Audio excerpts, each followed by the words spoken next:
Hey everyone, thanks for your support in 2024. We have a lot of cool stuff coming in 2025, and here are some of the things you can look forward to as we move into next year. In the lead up to The Mandalorian and Grogu in 2026, we'll be starting a full series rewatch of both The Mandalorian and The Book of Boba Fett on exploring hyperspace lanes beginning in October. You can also expect a rewatch of Andor, and we will have reviews of every episode of Andor and the rest of the Skeleton Crew as those come out. Josie will be returning as we continue to rank every Star Wars thing released ever. Reviews of every episode of every Marvel Disney Plus show, including Your Friendly Neighborhood Spider-Man, The Eyes of Wakanda, Wonder Man, Ironheart, Daredevil Born Again, and Marvel Zombies, the day after each episode releases, will be available on Beware of Spoilers.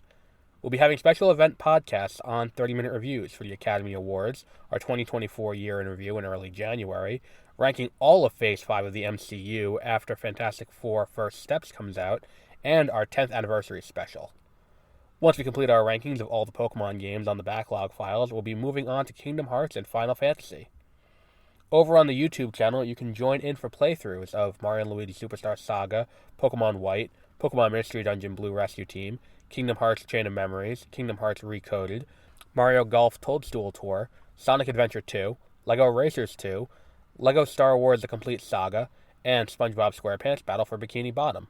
Want to keep on top of all the new things we have coming? Subscribe at mwpnews.com, subscribe on YouTube at youtube.com/@mwpnews, or subscribe to Beware of Spoilers, 30-minute reviews, exploring hyperspace lanes, and the backlog files on Spotify or wherever you get your podcasts. Again, thank you for your support.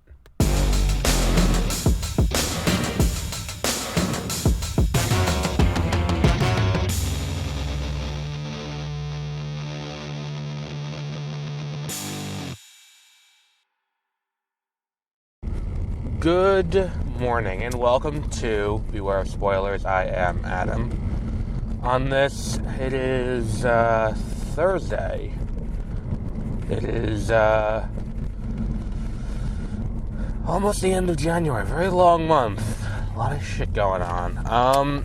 But that's not what we're here to talk about. We're not here to talk about all the real world shit, although we will touch on it a little bit because I don't think we can avoid, based on this show, I don't think we can avoid talking about the lead's comments on the press tour. And I feel like that's something that we do have to address. So, what we have here is we're talking about Your Friendly Neighborhood Spider-Man, the new show on Disney Plus. Originally, it started out as Spider-Man freshman year, and it was meant to be this kind of origin story for MCU Spider-Man. That was somewhat scuttled, and it is now an alternate universe story that is kind of the same, but not really.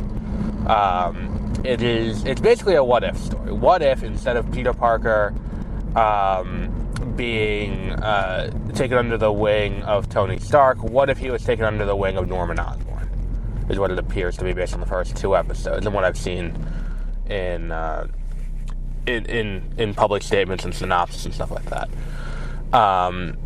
Which is a deviation from what we've seen, obviously. I don't think there's too much of Oscorp in general in the MCU. I don't think there's been any reference to it outside of appearances by Norman Osborn of the Sam Raimi movies. But the point is, it's like this is a deviation from what we know. We still have, it still has some of the MCU kind of isms to it. Like, there are references to Iron Man, to Hawkeye, to who was the other one? Oh, Doctor Strange is in it. There's a Doctor Strange appearance in episode 1 as he's fighting a symbiote-infused monster. Like, it's an interesting thing. Now, I do have a few questions. Like, number one, like, most of the show kind of follows the canon of what we kind of can piece together from the MCU about Spider-Man's origin. So, like, is this accurate, where it's like he was also bitten by a spider from another universe in the same way that Miles in Into the Spider-Verse was? Like, if that's the case, then that's an interesting deviation. I don't think that that's going to be what they stick with, but it's interesting nonetheless. I don't think it's going to stand Prime MCU. But, like, clearly this show is meant to be, like, you know, an alternate version of those events. Very specifically an alternate version of the events of the MCU. Because, like, the end of the first episode is literally, I think, word for word, the introduction of Peter Parker in Captain America Civil War. It's shot the exact same way. He's walking in with the DVD player. Like, we see what leads up to the DVD player, what leads up to him finding the DVD player, all that kind of stuff. And it's interesting. It's, you know, it's interesting to take that, and then it's like, oh, when he gets in there, you're expecting it to be Tony Stark, but it's not Tony Stark, it's Norman Osborn. And you get this great sense of dramatic irony, because it's like, oh shit, that's not good, because it's Norman Osborn. So it's an interesting kind of different way to tell this story, but at the same time, I'm kind of like, why would you do it? Like, I like this idea. I actually don't have any qualms about it. I'm actually really in favor of this. The issue that I do have is kind of the animation style. I do have a bit of an, like, it's interesting, don't get me wrong. I do think the animation style looks, you know, unique. I think it is designed to look cel-shaded like a comic book. But at the same time, it kind of doesn't. Like, at the same time, it's like, I don't know if anyone else did this, or if this was just kind of like something that I did when I was bored in school.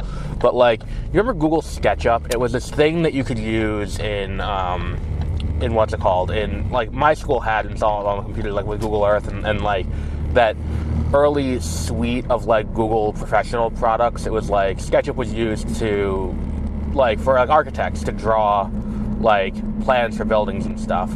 And one of the things that, like, you could do with it as well was, like, you could just fuck around in it. And you can color shit in. And that's kind of what this looks like a little bit. It looks like they built the entire thing in that app and then kind of animated, which is fine.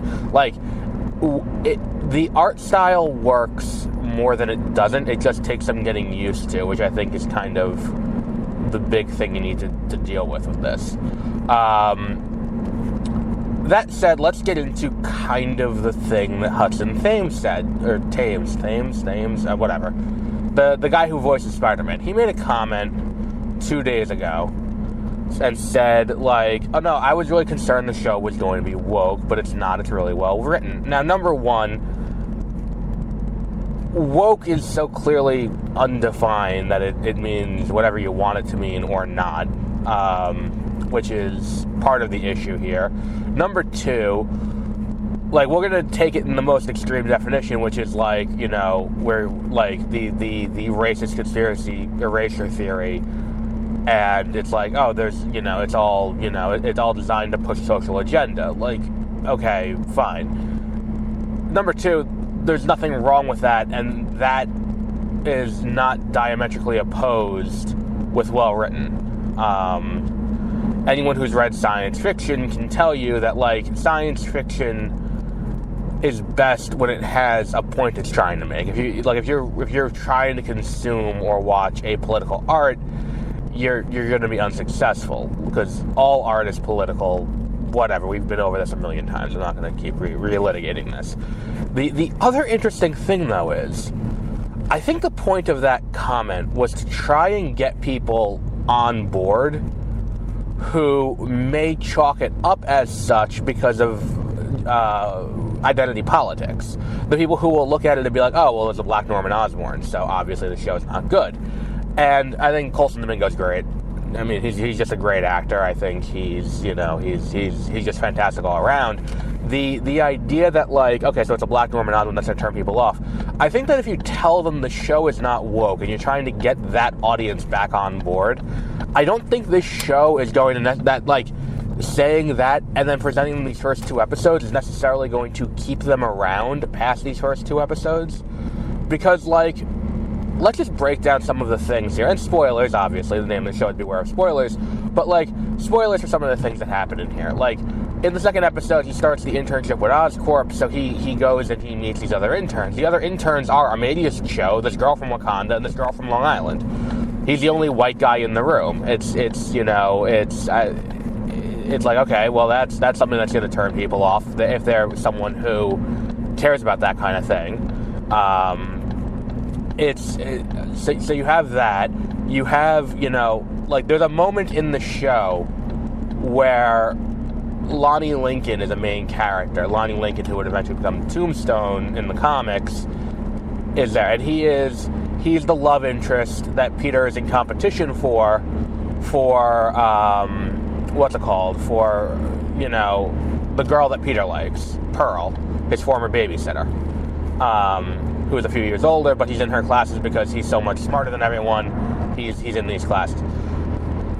So the idea that, like, and he's black in the show, I think that's not an incorrect way to portray Lonnie Lincoln before he becomes Tombstone. Regardless, either way, point is, there's a moment where he's walking home from school, and we see him, there's a moment where it's like, he's walking with a backpack and a hood up, a cop pulls up behind him and just kind of starts keeping pace in the police car, and it's like, oh, and he's apprehensive of it, and I'm like, is that not woke? Like, that would be considered woke, or critical race, or whatever the buzzword of the week is for that.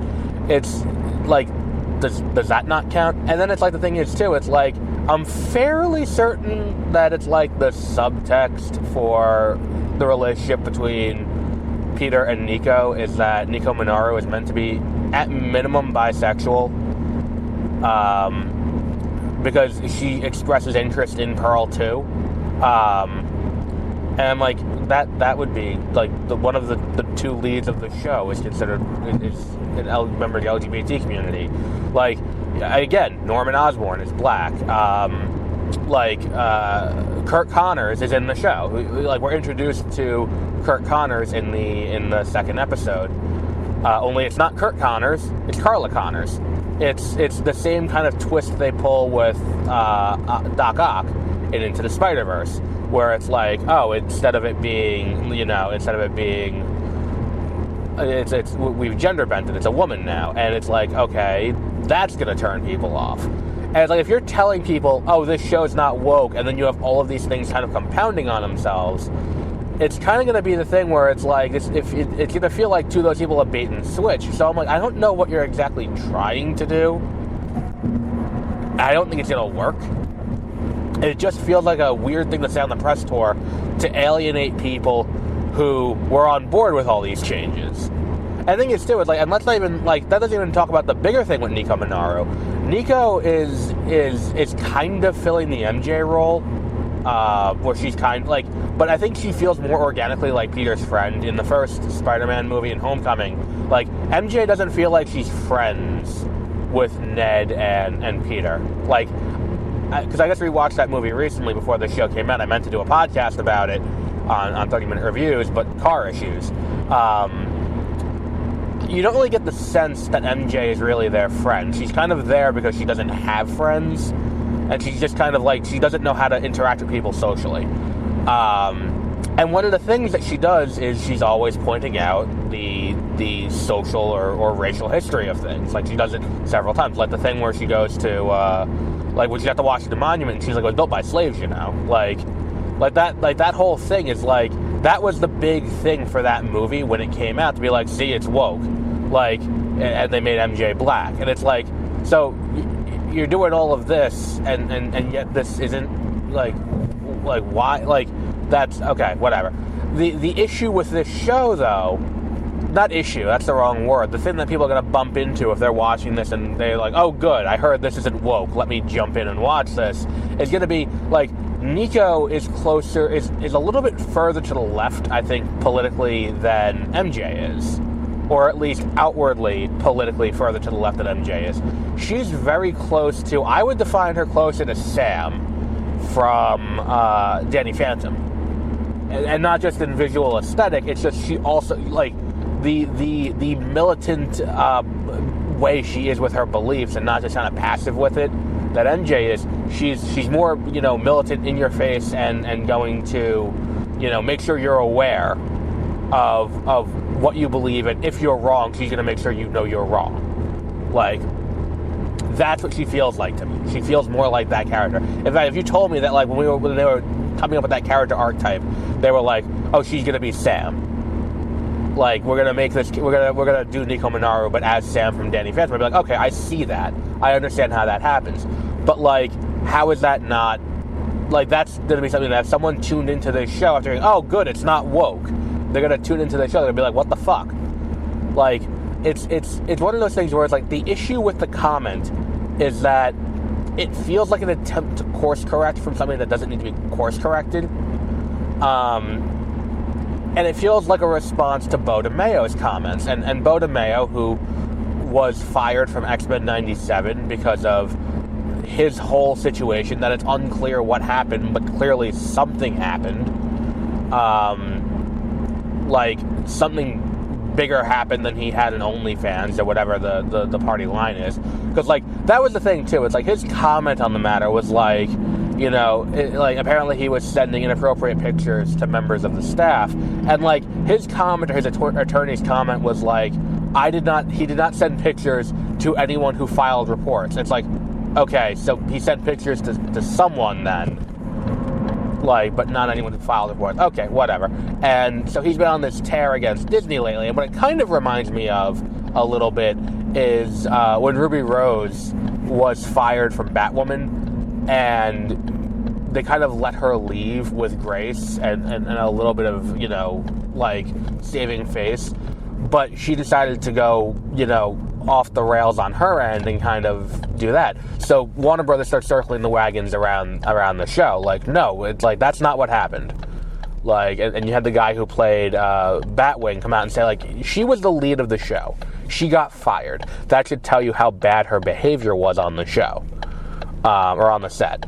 And that's kind of where this whole thing kind of feels like. So Bo DeMayo is doing all that, and one of the things he's been criticizing, because the easiest way to make money if you get fired from a TV show for doing something wrong is to immediately jump on the right-wing internet train, because that, they have no qualms taking anyone, and they will just, you know, and as long as you have something you're like, hey, they shouldn't do X, Y, or Z in a TV show, they'll take you and listen to you, and they'll put you on there. So, especially if you have this thing where it is kind of ambiguous because Disney's not commenting because it's an internal personnel matter, and I would say probably shouldn't comment about the specifics of what happened. I think that that's probably the right move for them, but especially to protect the anonymity of the various entities who were victims potentially of what he did. But, like, he lodged the complaint. Why are we doing this with Norman Osborn? Why are we making Norman Osborn black? Why are we, like, he was the one who kind of, like, reinvigorated that right before this show came out. And it's like, okay, so he's doing that, and it's like, that's just like a response to.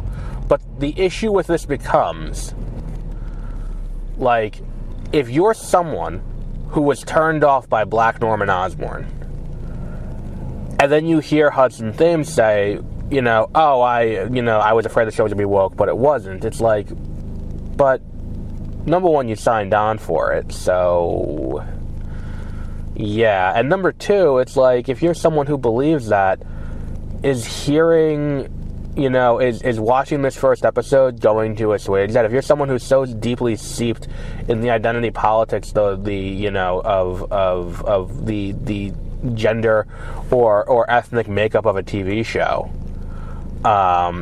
if that's where you are and who you are, is watching these first two episodes really going to feel like you weren't bait and switched by that comment? And will you continue on past episode 2? Will you continue on into season 2 if you do give it that pass?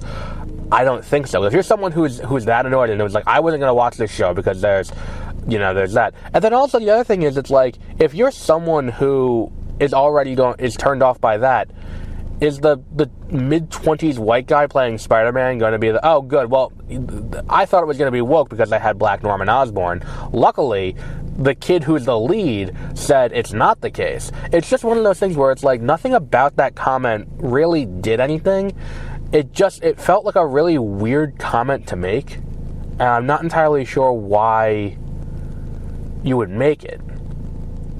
Especially with the show being what it is. And the show is really good. I do enjoy the show. I think they do a great job of dealing with, you know, the Spider-Man origin, and specifically the Peter Parker origin story in a new and unique way, and kind of portraying all these things, while still feeling like it is MCU adjacent, and feeling like it is part of this broader, Marvel universe, even if it is like, we don't see all these other characters all the time, but it does feel like we're in this broader universe of characters, because like that's kind of been a lot of my issue with a lot of the Spider-Man movies, and I would say to an extent even some of the MCU Spider-Man movies,